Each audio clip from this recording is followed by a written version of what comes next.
It was like 3 o'clock in the morning. And I was just so happy that we had finally got our cable back. I had been flipping channels since like 4 that afternoon. Fuck homework. Like, any essays or irrelevant math equations had to wait because I had a date with the Law & Order SVU marathon. I was supposed to meet Homer over at Moe's Tavern around 7 or 8, toss one back and talk about how much the neighborhood has changed or how strange it is that Dunkin' Donuts actually has outlived Krispy Kremes.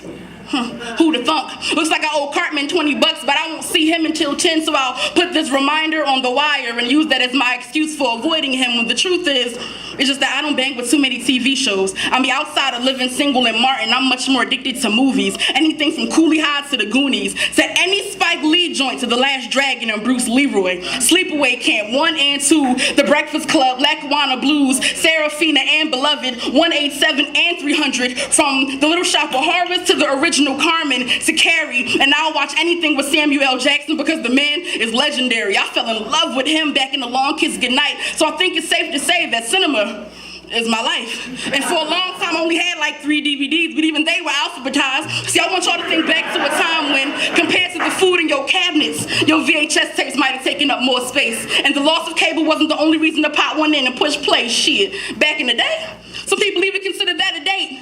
Like, oh shit, you got Purple Rain, or oh my God, I don't believe you got Juice. My baby Pop was the truth in that shit.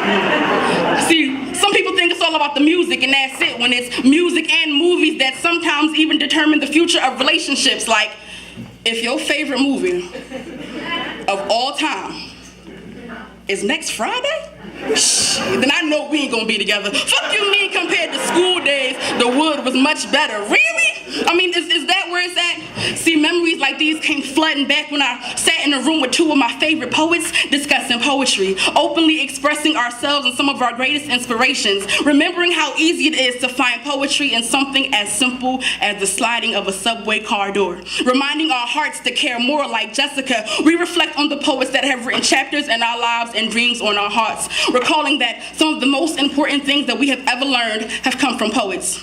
Like, some people are like stars. They're just born to destroy themselves.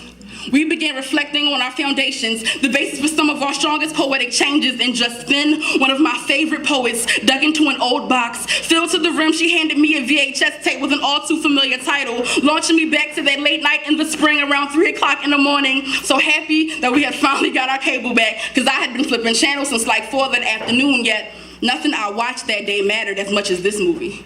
Nothing I've watched since has mattered as much as this film. I'm talking about Slam with Saul Williams.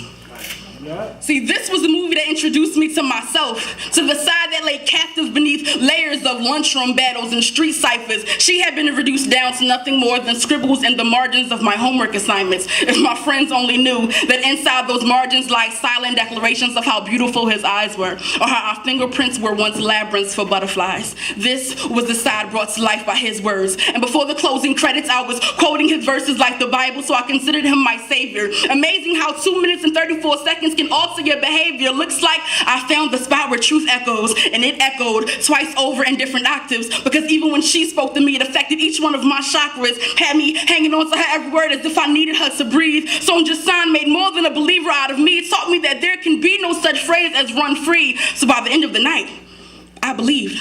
I believed like a holy roller, singing, sweating, preaching, go tell it on the mountain, while speaking in 20 different tongues and diving in 10,000 feet of baptismal water without a life preserver. I believe like a bullet-written brother out there somewhere right now, gurgling blood through his last breath, spitting out a red right prayer, so new, so sweet, so baby fresh, so full of truth he thinks he can save his life. Not knowing that by 4 o'clock that morning they had already saved a life. Poetry like prayer, rhyme like redemption. I would remember him for the way his words dived into my skin, mixing it with my melanin to make this berry just as black as Stacy. So the flow is that much sweeter. Me student, he teacher. So I'm steady trying to decipher his coded language so I can tattoo the translation on the insides of my cheeks. Therefore, when I speak, it's the essence of every poet that moves through me. See, this is the movie that introduced me to possibilities, to the man that taught me the importance of time and the futility in believing that it'll wait for you. Because I wasted way too much time waiting for time to wait for me. So I had to take time, or should I say, time took me on a 2 minute and 34-second journey, after which my soul took off, so time was trying to catch up with me. See, Saul Williams, Taught me to have better expectations for self. Taught me to lay better foundations for self. Taught me to unlock the door to my potential and make the transition to dream. To think, feel, breathe, and write free. This is a dedication to the beginning of me. So that one late night in the spring around 3, because of him, I knew that I would never be a nigga.